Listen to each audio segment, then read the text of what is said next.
আজকে এই ভিডিওতে তোমরা দেখতে পাবে আমি কিভাবে আলু বেগুন দিয়ে পাতলা করে পাকাল মাছের ঝোল রান্না করি। মাছটা কিন্তু জ্যান্ত মাছ এবং এটি খুবই স্বাস্থ্যকর এবং খুব অল্প মশলায় রান্না করা। দেখতে থাকো।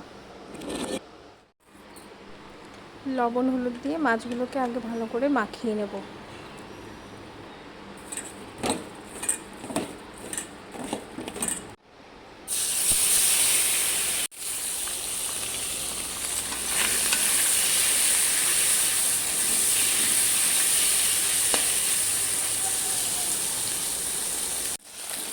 মাছগুলো ভাজা হয়ে গেছে, এবার আস্তে আস্তে সবকটা মাছ তুলে নেব। তারপরে বেগুনটাকেও কেটে নিয়েছি।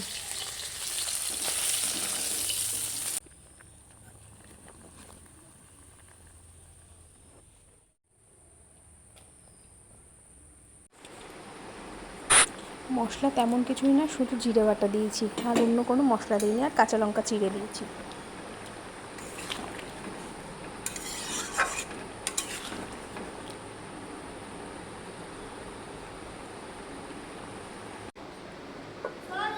ভিডিওটি ভালো লাগলে প্লিজ লাইক, শেয়ার এবং সাবস্ক্রাইব করে দিও।